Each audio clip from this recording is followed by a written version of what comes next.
बिस्मिल्लाहिर्रहमानिर्रहीम। अस्सलामुअलैकुम। ये पार्ट 1 है। आज हम आपके लिए किताब ला रहे हैं शरारत। आवाज़ तालिया, मुसन्निफ़ असर नामा ने। ये किताब आपके लिए book share Pakistan audio library की जानिब से रिकॉर्ड की जा रही है। दीगर मालूमात और किताबों के लिए आप रब्ता कर सकते हैं। व्हाट्सएप नंबर 0333249573 और कॉल नंबर 0300291960 पर मोहम्मद अज़हर लतीफ़ से। ये किताब 160 सफ़ात पर मुश्तमिल है। तो आइए सुनते हैं पार्ट नंबर 1 सफ़ा नंबर 1 से। रवायत। किताबें लिखी जाती हैं, पढ़ी जाती हैं, लेकिन शगुफ्ता सीरीज़ ने थोड़े से वक्त में जो रिकॉर्ड मकबूलियत हासिल की है, किताबी दुनिया में बिलाशबा इसे एक मिसाल के तौर पर पेश किया जा सकता है। इस ज़मन में बेशुमार हतूत मौसूल हुए हैं कि शगुफ्ता सीरीज़ की तादाद में इजाफ़ा कर दिया जाए। गोया 2 की बजाय हर माह 4 नावल शाया किए जाएं। इस्तदलाल ये है कि 2 किताबों से सेरी नहीं होती, इश्तिहा बाकी रहती है। तो जनाब, इस सिलसिले में अर्ज़ है कि ग़ज़ा की ज़्यादती भी बदहज़मी को दावत देती है, जिसके नतीजे में दावतनामे के बगैर ही किसी क्लिनिक का रुख करना पड़ता है। हम नहीं चाहते कि किताबें खरीदने के बाद आप डॉक्टर हजरात के कीमती नुस्खे भी खरीदने पर मजबूर हो जाएं।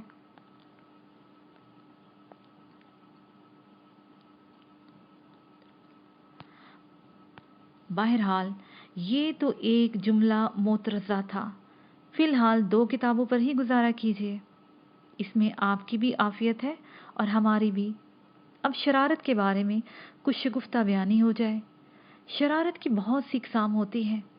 आपने भी बेशुमार शरारतें की होंगी और ये सिलसिला हनूज़ जारी और सारी होगा कि संजीदगी और शगुफ्तगी इंसानी फितरत की 2 बुनियादी खसूसियात हैं। बाज़ शरारतें महज तफरीह और तबाह के लिए की जाती हैं और बाज़ इंतहाई तकलीफ़देह साबित होती हैं। ज़ेरे नज़र किताब में किस नौ की शरारतें वक़ूफ़ पज़ीर हुई हैं, उसकी वजाहत इसलिए मुनासिब नहीं है कि मुताले का लुत्फ़ दोबारा होने की बजाय एक बाला रह जाएगा। लिहाजा आप खुद ही मुलाज़ा फरमा लीजिए। वस्सलाम। असर नुमानी।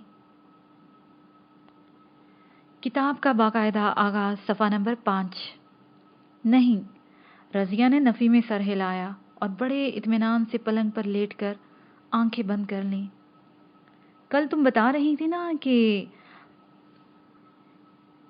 रिलैक्स में बहुत अच्छी इंग्लिश पिक्चर लगी हुई है। नजमा ने पाउडर लगाते हुए आईने में रज़िया की तरफ देखा। कल नहीं, गुज़श्ता हफ्ता कहा था।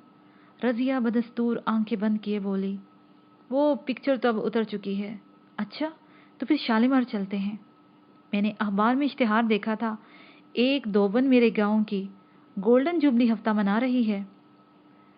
ड्राई क्लीनिंग के ज़माने में धोबनों को कौन पूछता है। वैसे भी आज पिक्चर का मूड नहीं है, रज़िया ने जवाब दिया। तुमने कुछ और भी सुना? नजमा साड़ी संभालती हुई सिंगार मेज से उठ खड़ी हुई। क्या? क्लब में कोई अमेरिकी जादूगर हाथ की सफाई के करतब दिखाने के लिए बुलाया गया है। तुम्हें अब पता चला है? रज़िया ने जवाब दिया। मैं उन्हें एक मुद्दत से जानती हूँ। अपने आप को मेजर कहलवाकर बहुत खुश होते हैं। अच्छा, तो वो अमेरिकन है। मैं तो उन्हें अब तक यहूदी ही समझती रही हूँ। आज शाम उनके शो के बारे में क्या ख्याल है? नजमा ने रज़िया की बात को नज़रअंदाज करते हुए पूछा। ना भाई, रज़िया बोली, मैं तुम्हारी तरह आज़ाद नहीं हूँ। अब्बू को पता चल गया तो दफ़ा 144 नाफिज कर देंगे। 4 से ज़्यादा महीनों के लिए घर से निकलना बिल्कुल बंद। पिक्चर विक्चर तो खैर कोई बात नहीं, मगर शरीफ बहू बेटियां और क्लब, अस्तगफिरुल्लाह। अच्छा, इसे छोड़ो, नजमा ने घड़ी देखते हुए कहा। बहुत दिनों से फरीदा से मुलाकात नहीं हुई। आज अच्छा हुआ कि नहीं हुई। रज़िया ने बात काटी। वो दुनिया भर की बोर लड़की इस काबिल है कि कोई इससे मिलने जाए। जब मिलेगी तो ये ज़रूर कहेगी कि रज़िया, अगर तुम 1 मिनट और ना आती तो मैं फ़लाँ बड़े आदमी की बेगम या बेटी से मिलने चली जाती।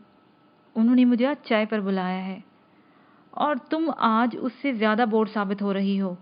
नजमा को गुस्सा आ गया। इतनी देर से हुशामत कर रही हूँ मगर कोई प्रोग्राम ही पसंद नहीं आता। या तो ये हाल था कि घर में 5 मिनट ठहरना गवारा नहीं था। कमरे में कदम रखा और तकाजा शुरू कर दिया कि कहीं चलो। और इस पर भी तुम इस तरह बिगड़ती थी, रजिया ने जवाब दिया। सच पूछो तो मैं तुम्हारी रोज रोज की बातें सुनकर मैंने इरादा कर लिया था कि अब कहोगी भी तो कहीं भी नहीं जाऊंगी। अरे तो क्या ये इरादा आज ही के दिन करने के लिए रह गया था? वो क्यों, आज कोई खास बात है क्या? रजिया ने कुछ ताज्जुब से पूछा। खास? नजमा ने एक मरतबा फिर घड़ी देखी। पता है 5 बजने में सिर्फ 5 मिनट बाकी रह गए हैं। फिर क्या हुआ? कोई नई बात तो नहीं? तुमने कल ठीक इसी वक्त घड़ी देखी होती या अब आइंदा कभी देखो तो बिल्कुल यही टाइम नजर आएगा। खुदा के लिए मेरी बहन कहीं चली चलो, वरना अंकल हलील आते ही होंगे। नजमा गड़बड़ाई। तो आने दो, तुम कौन सा उनसे डरती हो? रजिया ने कहा। या वो कौन से तुम्हारे सगे चचा हैं कि कान गोशी शुरू कर देंगे? बात डर की नहीं है, वादे की है। मैंने उनसे वादा किया था कि उनके आने से पहले ही कहीं चली जाऊंगी। रजिया ने हैरत से पूछा। नहीं, नजमा कुछ कहते कहते रुक गई। रजिया ने गौर से उसकी तरफ देखा। ये आज रोए जेबा पर सुर्खी का टच कुछ ज्यादा गहरा हो गया है। वो उठते हुए बोली, या मेरी आंखों में हाक, आज तुम्हें वो चीज नजर आ रही है जिसे पुराने ख्याल के लोग शर्मो हया कहते हैं। नजमा ने मुंह दूसरी तरफ कर लिया। तुम्हें तो हर वक्त मजाक ही सूझता है, उसने आहिस्ता से कहा। और यहाँ जान पर बनी हुई है। अब कुछ समझ में नहीं आता और खामोश रहो तो खतरा है कि उसे नीम रजामंदी ना समझ लिया जाए। हाय मेरे अल्लाह, रजिया नाक पर उंगली रखकर लचकी। इतनी ढेर सारी शर्म कि अब निगाह मिलाकर भी बात नहीं कर सकती। वाकई कोई संजीदा मसला मालूम होता है, मगर जब तक बताओगी नहीं मैं क्या मशवरा दे सकती हूँ? तुम्हें मालूम है कि अब्बा जान ने अपनी वसीयत में अंकल हलील को फैक्ट्री और तमाम जायदाद का निगरान मुकर्रर किया था। नजमा ने रजिया की तरफ मुंह करते हुए कहा। वो इस वक्त तक ये जिम्मेदारी संभाले रहेंगे जब तक वो रुकी और सर झुकाकर आहिस्ता लहजे में बोली, जब तक मेरी शादी ना हो जाए। उसके बाद अंकल को लाजमी तौर पर तमाम इंतज़ाम मेरे सुपुर्द करना होगा। ये दूसरी बात है कि मैं उसके बाद भी उनकी मौजूदा हैसियत बरकरार रखूंगी। शादी के मामले में अब्बा जान ने खास तौर पर वसीयत में इसकी वजाहत कर दी थी कि मुझे इस बारे में पूरी आज़ादी होगी। अंकल मुझे मशवरा दे सकते हैं मगर किसी खास रिश्ते पर मजबूर नहीं कर सकते। और जहाँ तक मैं समझती हूँ, अंकल को तो ये यकीन है कि मैं जायदाद का इंतज़ाम अपने हाथ में लेने के बाद उनसे आंखें नहीं फेरूंगी, मगर उन्हें अंदेशा है कि मैं किसी ऐसे आदमी से शादी ना कर लूँ जो उन्हें बर्दाश्त न कर सके। चुनांचे मेरी तालीम से फारिग होने से पहले दबे दबे अल्फाज में और अब वाज़िया तौर पर वो ये मशवरा देते रहे हैं कि उनके लड़के नासिर से ज़्यादा मौजू और मुनासिब शरीके ज़िंदगी मेरे लिए और कोई नहीं हो सकता। ये नासिर साहब वो तो नहीं जो तुम्हारी फैक्ट्री के मैनेजर हैं? रजिया ने पूछा। हाँ वही, नजमा ने जवाब दिया। रजिया ने बड़ा सा मुंह बनाया। अरे वो लंगूर, वो हाथ नचाकर बोली। कभी सूरत देखी है उसने अपने आईने में? खैर, सूरत तो इतनी ज्यादा बुरी नहीं, नजमा मुस्कुराई।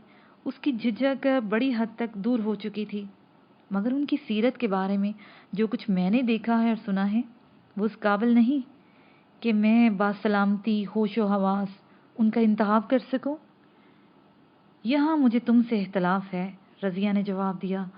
अगर किसी तरकीब से नासिर साहब के जिस्म पर कोई हसीन चेहरा फिट कराया जा सके तो एक मॉडर्न लड़की के लिए बेहतरीन शोहर बन सकते हैं। ये तुम किस तरह कह सकती हो?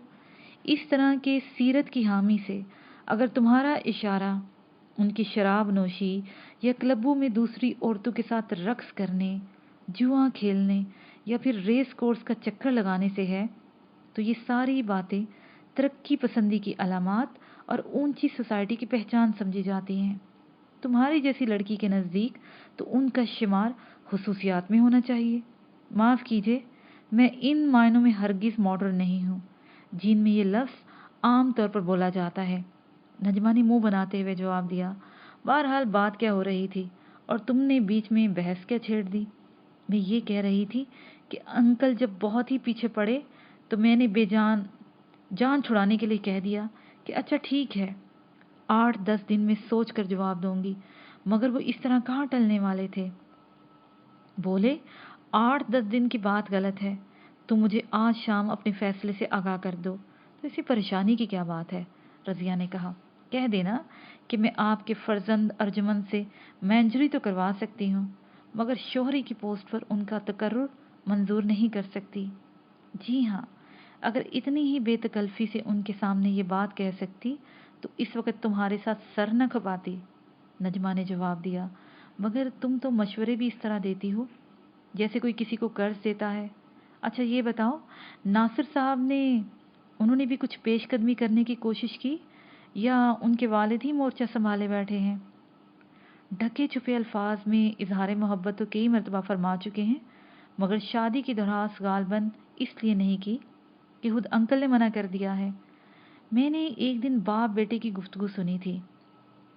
अंकल कह रहे थे, साहबजादे मैं तुम्हारी दाल गलाने की कोशिश कर रहा हूँ। अच्छी तरह गलने से पहले अगर तुमने अपना कफगीर चला दिया तो कनी बाकी रह जाएगी। ये माश की दाल है, ईंट गई तो मुसीबत, और कच्ची खागे तो पेट पकड़े पकड़े फिरोगे। इसका मतलब है तुम्हारे अंकल काफ़ी समझदार आदमी वाक़या हुए हैं। रज़िया ने हंसते हुए कहा, अब इधर उधर की बातें ही किए जाओगी या कुछ मशवरा भी दोगी? नजमा ने एक मरतबा फिर घड़ी देखते हुए परेशानी से कहा, 5 बन चुके हैं, अंकल किसी भी लम्हे आ सकते हैं। रज़िया चंद लम्हे कुछ सोचती रही। ओफो, अब कुछ मुंह से फूटो भी। नजमा बेकरारी से बोली। क्या बोलूं? रज़िया ने पेशानी पर हाथ मारा। कहने सुनने के लिए बाकी ही क्या छोड़ा है? सब कुछ तो तूने खुद ही कर लिया। मैंने क्या किया? नजमा ने घबरा कर उसकी तरफ देखा। शादी। रज़िया ने सूखे मुंह से जवाब दिया। किससे? तारक साहब से। ये कौन साहब है? बहुत बड़े वालदैन के इकलौते बेटे हैं, रज़िया ने बताया। रहते कहाँ हैं? जामनगर में। जामनगर में? नजमा ने मुंह चढ़ाया। तुम्हारा सर, जब करोगी जूते पड़वाने की बात करोगी। सच कहती हूँ, इससे अच्छी तरकीब कोई और हो ही नहीं सकती। रज़िया ने जवाब दिया। अगर ये कहा कि अभी तुमने कोई फैसला नहीं किया तो? नहीं, नजमा ने बात काटते हुए नफ़ी में सर हिला दिया। ये बहाना बिल्कुल नहीं चलेगा। और अगर तुमने ये जवाब दिया कि नासिर साहब से शादी नहीं करोगी, रज़िया ने अपनी बात जारी रखी, तो 2 बातों का खतरा है। वो जायदाद के ऊपर कब्जा करने से मायूस होकर तुम्हें माली नुकसानात पहुंचा सकते हैं, और दूसरी तरफ नासिर साहब को खुली छुट्टी दी जा सकती है कि जो घी उनके वालिद सीधी उंगलियों से नहीं निकाल सकते, वो बरहुदार टेढ़ी उंगलियों से निकाल लें। अगर ये कहो नासिर साहब की बजाय किसी और से शादी करना चाहती हो, तब भी यही खतरात हैं। इनके मुकाबले में अगर ये कह दो कि तुम पहले ही शादी कर चुकी हो, तो दूसरा खतरा तो बिल्कुल ख़त्म हो जाएगा, और पहले खतरे से बचने के लिए जायदाद का इंतज़ाम तुम्हारे हवाले करने का मुतालबा किया जा सकता है। और फिर ये कि तुमने सचमुच तो किसी से शादी नहीं की, और ना किसी ऐसे तारिक साहब का वजूद है जो तुम्हें ये अंदेशा हो कि कल को उन्हें खबर होगी और उन्होंने जुमला हकूक शोहरियत का मुतालबा कर दिया तो तुम क्या करोगी? ये तो वक्ती तौर पर जवाबदेही है और उसी से बचने की तरकीब है। आगे चलकर महसूस हो कि उल्टी हो गई सब तदबीरें तो इनकार भी किया जा सकता है, और फिर अगर तुम्हारे अंकल में कुछ भी समझदारी बाकी रही तो समझ जाएंगे कि इन तिलों में तेल नहीं है, और ये कि अंगूर खट्टे हैं। वो तो सब ठीक है। नजबा भी कुछ कुछ कायल नजर आने लगी। मगर अंकल ने तारिक साहब से मिलने की ख्वाहिश जाहिर की तो फिर तारिक साहब यहाँ हैं ही कहाँ जो मुलाकात मुमकिन हो? रज़िया ने बड़े मज़े से जवाब दिया। अरे कहाँ गए हैं? अमेरिका, 2 साल के लिए मज़ीद तालीम हासिल करने। और कहाँ? रज़िया ने बड़ी बरजस्तगी से कहा। जाहिर बात है तुम्हारी पसंद कोई ऐसी वैसी तो हो ही नहीं सकती, और शादी अमेरिका जाने से पहले ही हो गई थी। बिल्कुल, रज़िया ने जवाब दिया, बात यह है कि तुम दोनों करते थे एक दूसरे से सच्ची मोहब्बत। ख्याल था कि किसी मुनासिब मौके पर तारिक साहब को घर बुलाकर अंकल से मुतारिफ करा दोगी और फिर किसी दूसरे मुनासिब मौके पर शादी की बात भी तय हो जाएगी। मगर हुकूमत ने अचानक तारिक साहब को अमेरिका भेजने का फैसला कर लिया। लेकिन तारिक साहब मचल गए कि बगैर शादी किए तो हरगिज़ नहीं जाऊंगा। क्या पता वहाँ कोई बकनी सूट वाली हसीना मुझे बहला फुसला कर ले लेती। इतना वक्त नहीं था कि तुम अंकल को इतला दे सकती। वो क्यों? इसलिए कि शादी का ख्याल तारिक साहब को उस वक़्त आया जब हवाई जहाज़ की रवानगी में सिर्फ 1 घंटा रह गया था, और वो भी यूं कि जहाज़ की एक होस्टेस उनकी तरफ देखकर मुस्कुरा दी थी। चुनांचे जल्दी से मैं फ़ौरन काजी साहब को बुलाकर वहीं खड़े खड़े 2 बोल पढ़वा लिए। अंकल कभी इस बात पर यकीन नहीं करेंगे। नजमा ने सर हिलाया। तो कोई और बहाना बनाया जा सकता है। अच्छा, उन्होंने निकाहनामा वगैरह देखने का मांगा तो? वो तारिक साहब अपने साथ अमेरिका ले गए हैं ताकि जुमला हकूक महफूज हो जाने पर सबूत बर वक्त पेश कर सकें। नजमा अभी कुछ कहने का इरादा ही कर रही थी कि बाहर किसी कार के रुकने की आवाज़ आई। अंकल आ गए। वो घबरा कर बोली, आगे तो आने दो, रज़िया खड़ी होगी, तुम फिक्र मत करो, मैं सब कुछ संभाल लूँगी। उसने खिड़की से झांक कर देखा। हलील साहब तन्हा ही कार से उतर रहे थे और उसके 20 मिनट बाद जब मुलाजमा जैतून चाय के हाली बर्तन उठाकर ले जा चुकी तो हलील साहब ने सिरगट सुलगाते हुए नजमा की तरफ देखा। नजमा ने घबरा कर रज़िया की तरफ, और रज़िया हंसी जब्त करने की कोशिश में मुंह फुलाकर उस कैलेंडर की तरफ देखने लगी जो उसके दाहिने हाथ की जानिब दीवार पर लटका हुआ था। हाँ बेटी, हलील साहब एक गहरा कश लेकर बोले, क्या फैसला किया? कैसा फैसला अंकल? नजमा के जवाब देने से पहले रज़िया बोल उठी, भी नजमा माशाल्लाह बीए कर चुकी हैं और अपनी बूढ़ी हड्डियों को मैं अब कुछ आराम पहुंचाना चाहता हूँ।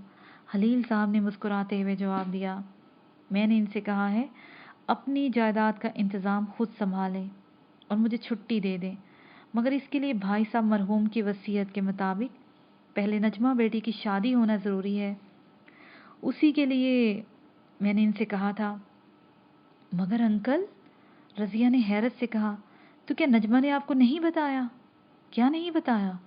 हलील साहब ने रज़िया को घूरा, यही कि इनकी शादी तो हो चुकी है। हलील साहब इतनी जोर से चौंके कि होंठों में दबा हुआ सिरगट मुंह से निकलकर नीचे गिर पड़ा।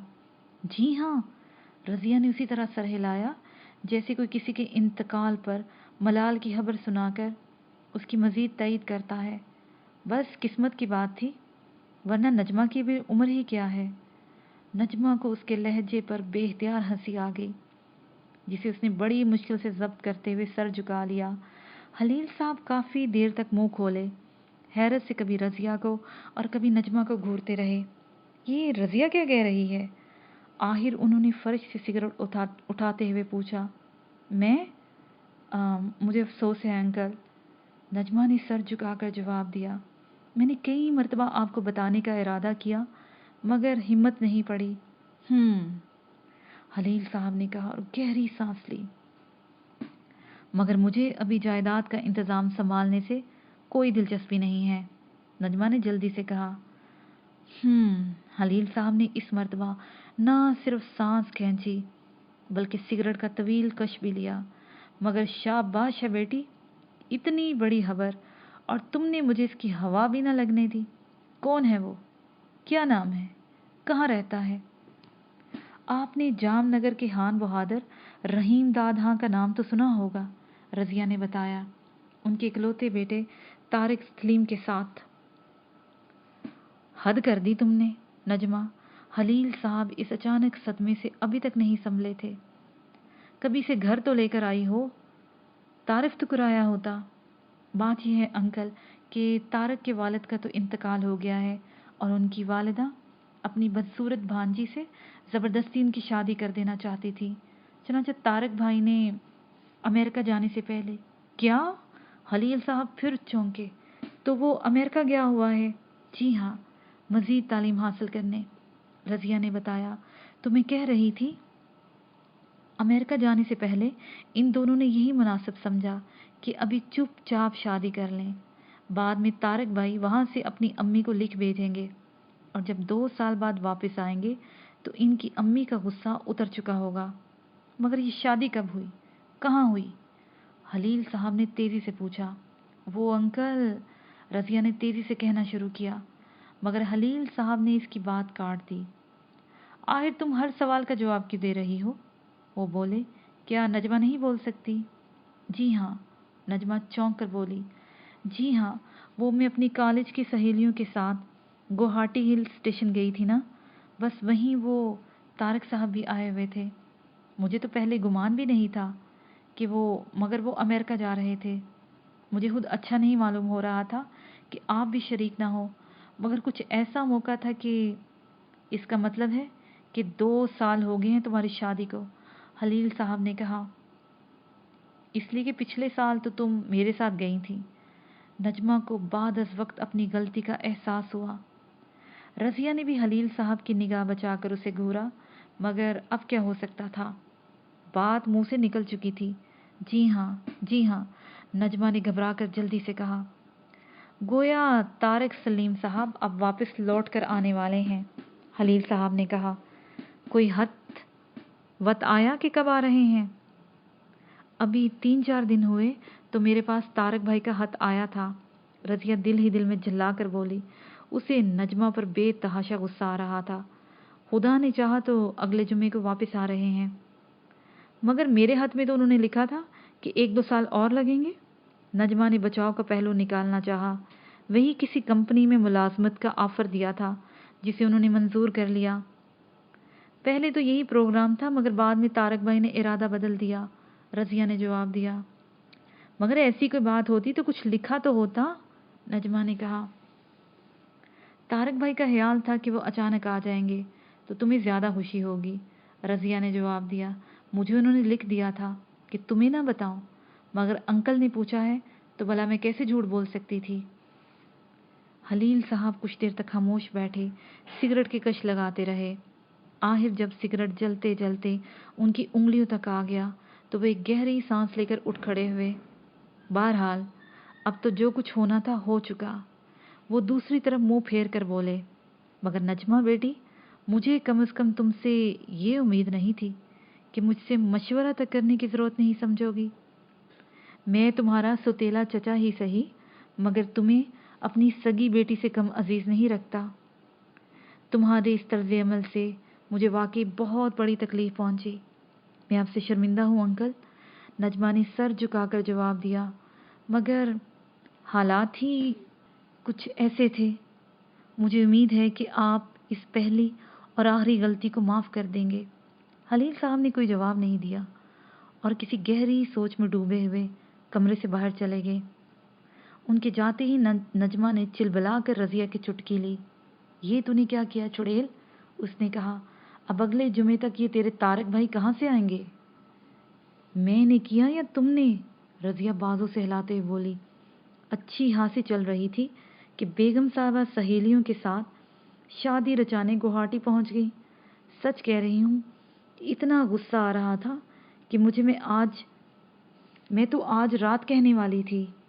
क्या करूं, जल्दी से मुंह से निकल गया, नजमा ने पछताते हुए कहा। मगर सवाल ये है कि अब क्या होगा? 2 साल की बात फिर दूर की थी, मगर ये अगले जुमे को। घबराओ नहीं, मेरी सुनो। रज़िया मुस्कुराई। खुदा बड़ा ही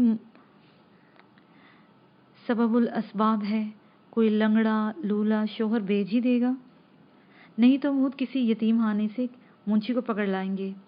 आय हाय, नजमा ने मुंह चुड़ाया। तुम अपने लिए ना ले आना किसी म्यूनसिपालिटी के जमादार को। अरे तो यतीम खाने के मुंशी को तुम क्या समझती हो? बड़े बड़े मिल वालों से ज़्यादा आमदनी हो उसकी। रज़िया ने संजीदगी से जवाब दिया। ऐश करोगी ऐश? सच कहती हूँ, अब मैं थप्पड़ मार दूंगी। नजमा ने हाथ उठाया। अच्छा रो मत, हम अपनी लाडली को कोई शहजादा ही ला देंगे, रज़िया ने शोह लहजे में कहा। जवाब में नजमा कुर्सी से उठकर रज़िया की तरफ झपटी।